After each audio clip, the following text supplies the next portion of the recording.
Domestic servants in the time of Downton Abbey. Most historical dramas focus on the glamour and romance of the upper class, with the servants who made it all possible no more than extras. But a few shows like Downton Abbey, Upstairs, Downstairs, and The Gilded Age have shown these hard-working domestics as real characters with thoughts, lives, and ambitions of their own. As Downton Abbey, the grand finale, says goodbye to unforgettable characters like Mr. Carson, Anna, Tom, and Daisy.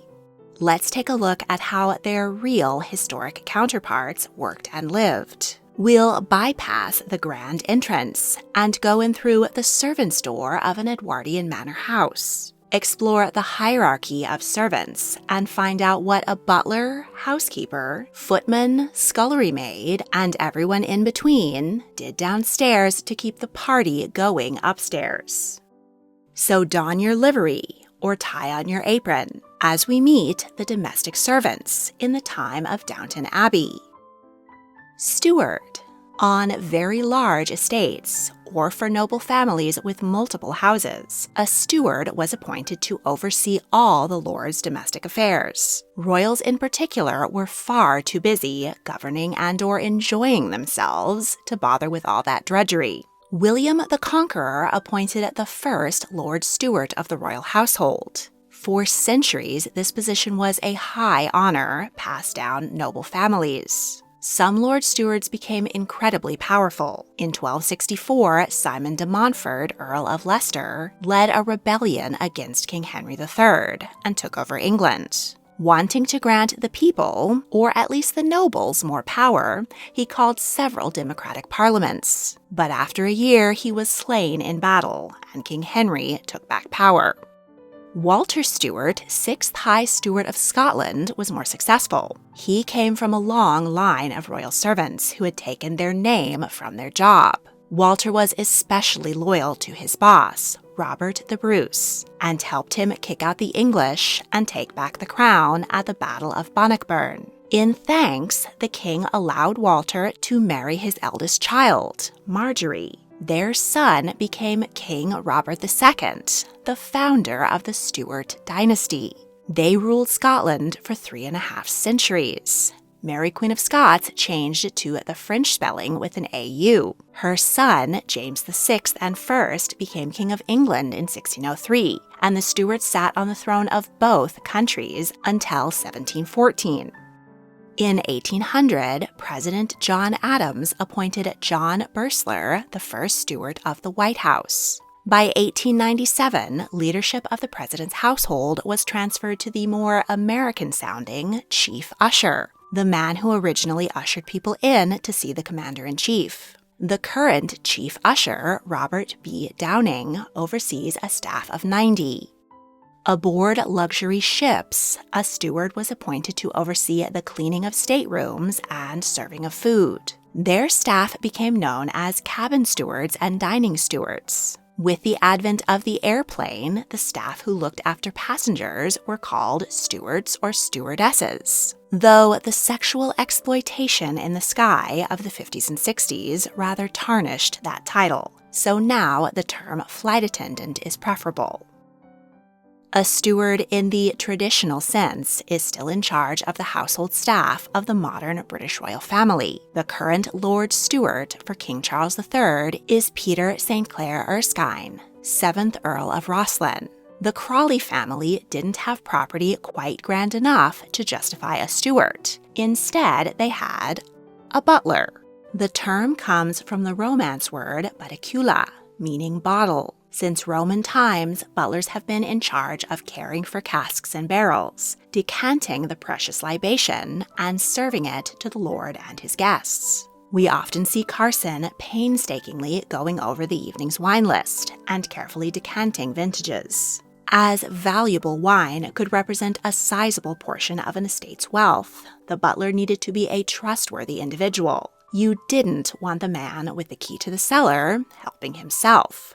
In the Middle Ages, the butler was a middle-ranking member of staff. But by the 17th century, he rose to become the manager of all male servants. The butler was not the one serving dinner, but overseeing the footmen to ensure everything came out hot. And they were no longer pouring wine, but their skills as sommeliers were crucial for ensuring drinks paired with each course. It was the butler's job to inspect the elaborate table settings down to the centimeter. Not sure which fork to use? Ask the butler. He was also in charge of the pantry, or buttery, making sure there was enough food in stock for every meal. He held the key to the silver, china, and crystal cabinets, ensuring the contents were polished and well-maintained. The classic image of the butler answering the door isn't quite right. While butlers would be there to announce a formal guest, the door was actually opened by a footman. Households grand enough to have a steward would often have multiple butlers. The White House has 6. The most famous, Eugene Allen, served under 8 presidents, from Truman to Reagan, and was the inspiration for the 2013 film The Butler. While demand for butlers dropped dramatically after World War I, today there is a resurgence, with high demand for well-trained butlers in extremely wealthy households. In 2014, there were 10,000 professional butlers worldwide. Coachman, chauffeur. Driving a coach was a highly skilled job. A coachman's sole responsibility was to maintain control of the horses, thus ensuring the safety of passengers. They would be accompanied by a footman, who would perform more menial tasks like opening the doors. When the automobile was invented in the late 1800s, only the wealthy could afford them. The new machines were even more temperamental than horses, and they required special servants to operate them. So the chauffeur drove in. The word comes from the French for stoker, because the earliest automobiles were steam-powered and required the driver to stoke the engine. Chauffeurs also needed to be skilled mechanics to maintain their vehicles. Footmen. From the 1400s, they literally ran on foot in front of coaches to ensure no ditches or tree roots would hinder progress. They might also run ahead to prepare the destination for their master's arrival. They were expected to carry a pistol and defend their employer from highwaymen. Over time, this male servant became more of a general dog's body. They performed a range of duties, including opening doors, moving furniture for housemaids, and carrying ladies shopping. They stood waiting in the hall should a member of the family need anything. Whenever a bell rope was pulled, it was usually a footman who answered the call.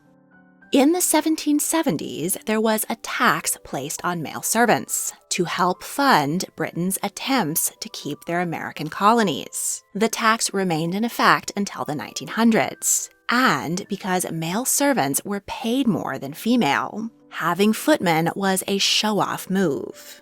Unlike other servants, footmen were meant to be seen. So handsome, tall men with shapely legs were favored and commanded higher wages. Butlers and footmen wore livery, a uniform made in the colors of the household. In the 1800s, livery evolved into a tuxedo, as we see in Downton. But in royal households, 18th century livery in the national colors, with elaborate gold braiding and royal ciphers, are still worn. Having plenty of footmen became especially important, as service à la Française gave way to service à la Russe. À la Française, or in the French style, is how we think of medieval feasts. All the dishes presented at the same time for guests to pick what they wanted from shared trays. But food that sat out for hours got cold or lost its freshness, and guests were limited to the dishes within reach. In the 1800s, service à la Russe, or in the Russian style, addressed these problems. This was how the Crawleys ate. For each course, footmen would come up behind the guests and offer them a tray from which to serve themselves. Everyone at the table got the same thing at the same time, piping hot from the kitchen. This type of service is more pleasant for diners, but required more expensive footmen. Hall boy. This lowest male servant was often a young teenager. They performed the most menial tasks on par with the scullery maid, emptying chamber pots, shining boots, trimming and filling oil lamps, and waiting on higher-ranking servants. They got their name because they slept on fold-down beds in the hallway of the servants' quarters. But they did have the opportunity for promotion to footman, valet, or even butler. Hall boys who impressed might learn skills for advancement from other servants. And hotels, including the Ritz-Carlton, still offer traditional butler training. Housekeeper, also called the necessary woman, was responsible for supervising the cleaning and kitchen staff. She was the senior female servant, socially equivalent to the butler. She reported directly to the lady of the house and consulted her on menus, parties, and how the house was run. A good housekeeper made sure food was used efficiently and not wasted. The symbol of the housekeeper was her key ring. On it, she kept the keys to the female wing of the servants' hall. It was her responsibility to look after maids who were often quite young and ensure that they were not abused, though this didn't always go as it should.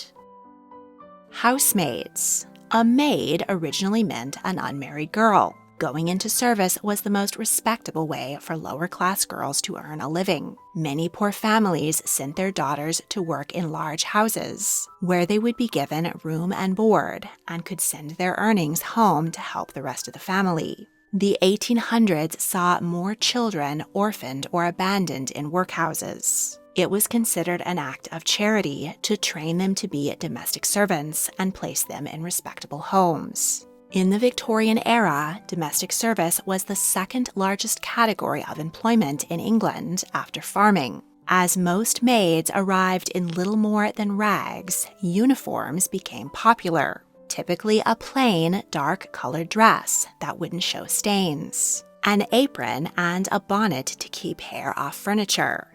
Often, maids were gifted fabric for Christmas and expected to sew their own uniforms.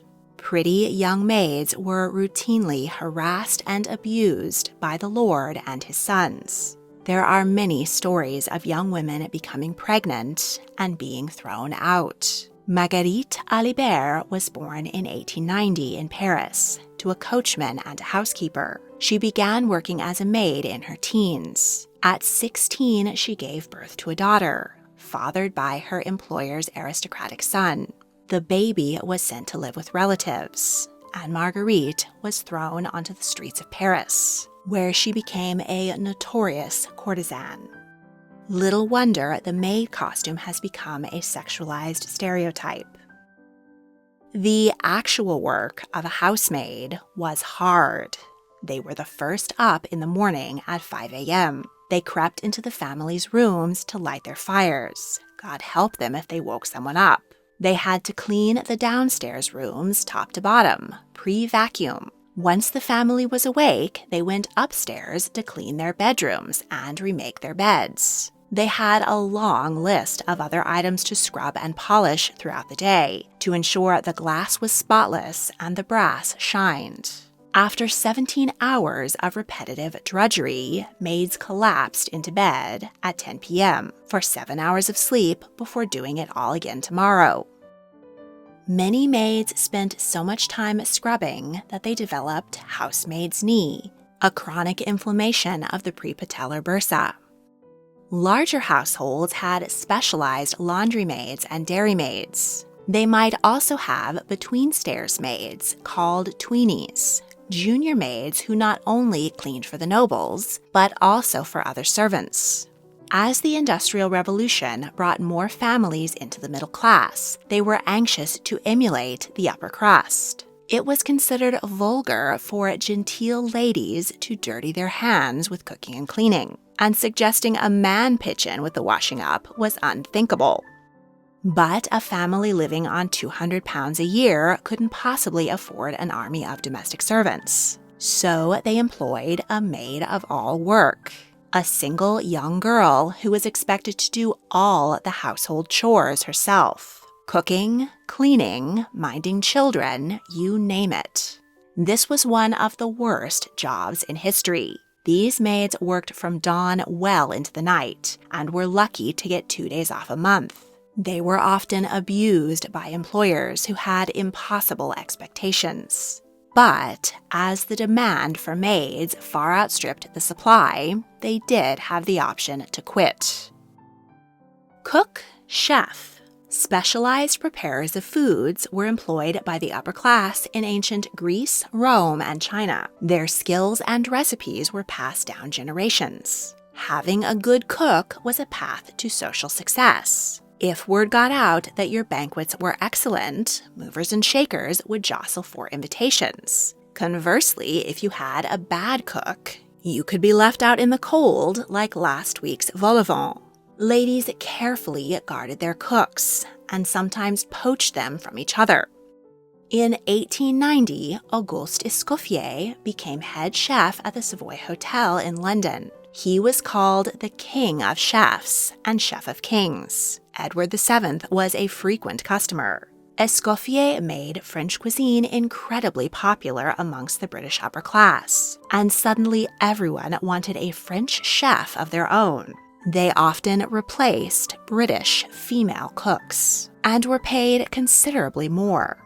Whether a cook or a chef, this staff member was in charge of preparing 4 meals a day for the family. Breakfast was set out for self-service in the dining room, while the lady of the house usually took a tray in her bedroom. Lunch might be taken at home or packed as a picnic if the family went out hunting. Afternoon tea was served at 4 with small sandwiches and cakes. And dinner was a grand affair with multiple courses. Service à la Russe typically followed this order: soup, entree, what we now call an appetizer, roast, entremet, and dessert. Check out my video on the Titanic's last meal for a deep dive into Edwardian multi-course dinners. When the family was entertaining, multiple of these courses were served, and the kitchen's workload multiplied. The cook had to know what everyone liked and learn new recipes upon request. They also had to create 4 additional meals for the other servants as well. To get all this done, they oversaw several kitchen maids.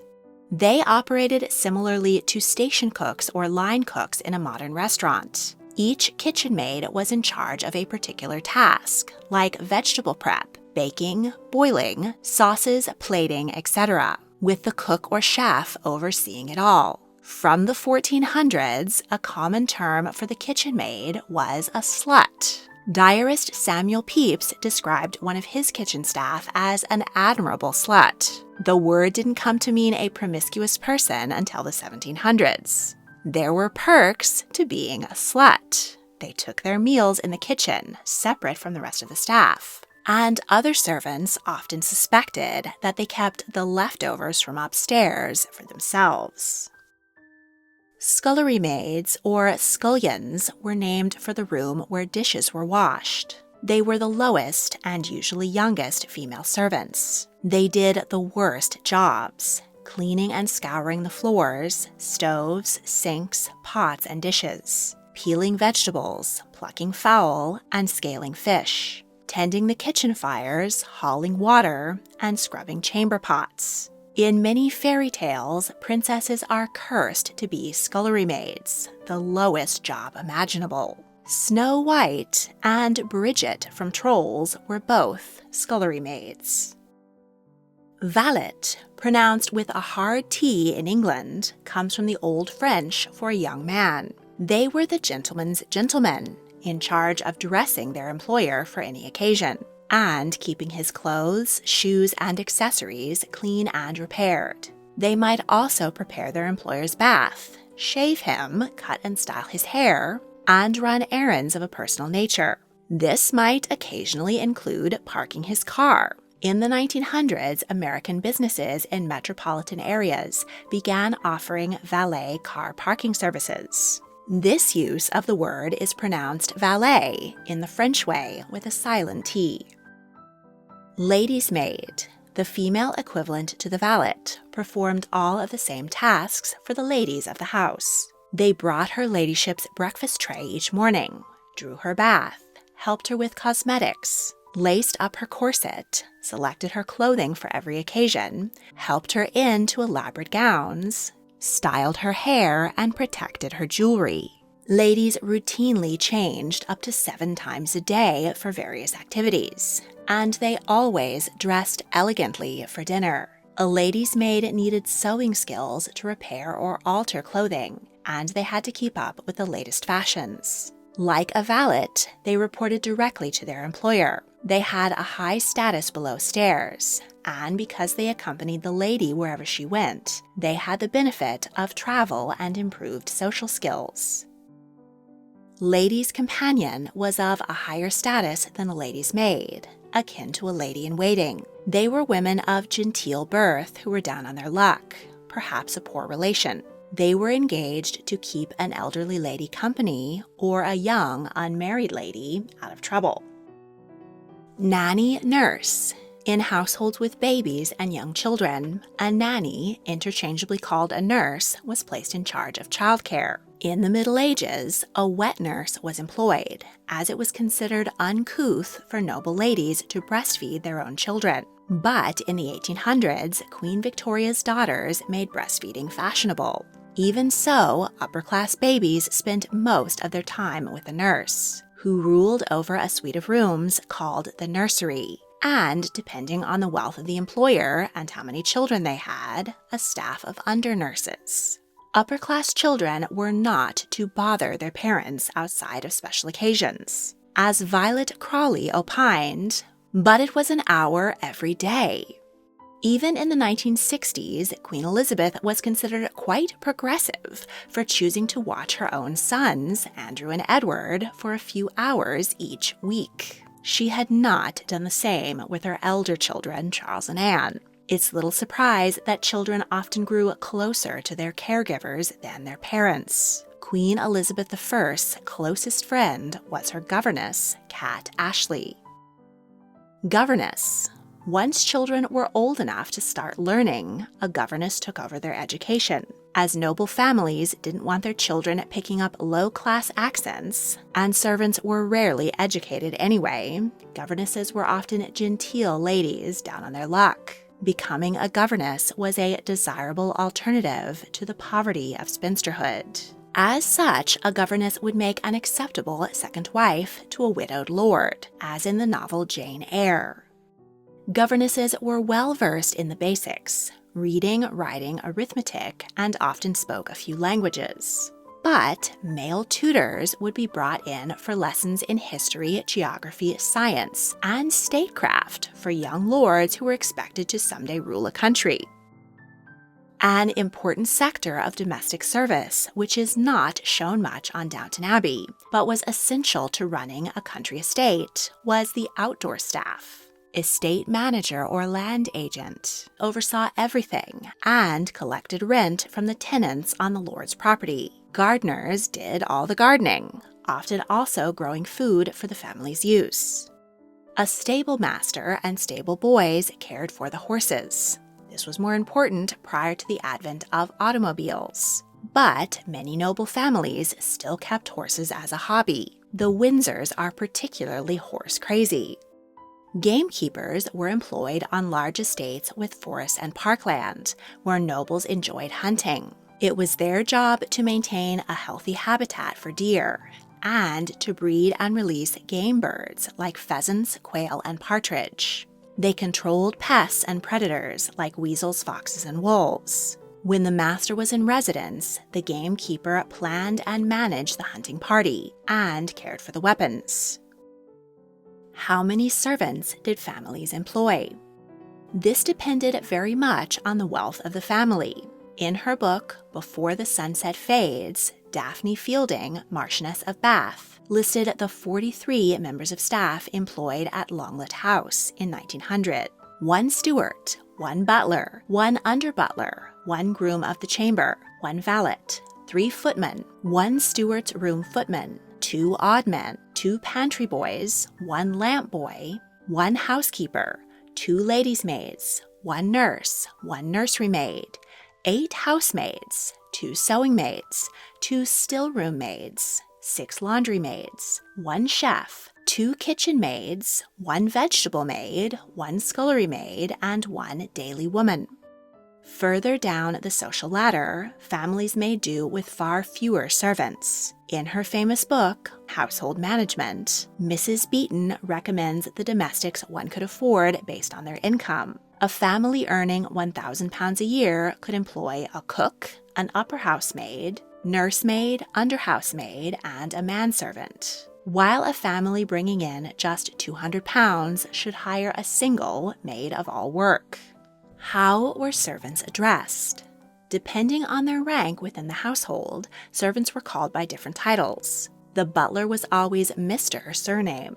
The housekeeper and cook were always Mrs. Surname, regardless of their marital status. Nannies and nurses were called Nanny or Nurse Surname. Footmen, hall boys, and all maids were addressed only by their first name, though there are many anecdotes of aristocrats being so unconcerned that they called every maid Mary and every footman John. The way an aristocrat addressed their valet or lady's maid depended on their relationship. They might keep it more formal and just use the last name, or be intimate enough to call them by their first name. While Downton does make the family and servants seem rather chummy, there was a huge gulf between them. Servants were expected to be seen as little as possible, if at all. Many households were designed specifically with back stairs, corridors, and passageways so servants could do their job without disturbing aristocrats. This meant domestics often slept and worked in damp basements or drafty attics, which could wreak havoc on their health. In most houses, servants could never speak unless spoken to. And in some, if they encountered a noble, they had to turn and face the wall, as if they could vanish into it. What were servants paid? Salaries varied significantly based on status and how much the family could afford. Butlers commanded the highest wages at around £80 a year, about $12,880 today, while scullery maids earned the least at £8 or $1,288 now. In contrast, according to Marry an English Lord by Gail McCall, the 3 unmarried daughters of the Lord were given £200 of pin money each year, about $32,000 today. Even for the butler, this seems like poverty wages. Servants were also provided with room and board, though they needed to sleep close, as they were allowed very little time off. Running a grand estate, or even a modest townhouse, took hours upon hours of work, and hiring servants was very much dependent on cheap labor and a deeply divided class system. In the 20th century, increased education, demand for workers' rights, and rising wages made employing staff more expensive. At the same time, household appliances like washers, dryers, dishwashers, vacuums, lawnmowers, and cars, not to mention schools and daycares, made running a household a little easier. Social pressure was put on wives to take on these tasks themselves. Though there are still a smattering of grand houses and rich families, both old and new, that employ large numbers of domestic staff, for the most part, the era of the servant has been consigned to the past. Want even more tea on history? Check out the History Tea Time podcast. If you enjoyed this video, please like, subscribe, comment your thoughts, and check out my other history videos. You can also join my Patreon to support my work and get early access to all of my multi-part series. Thank you for watching.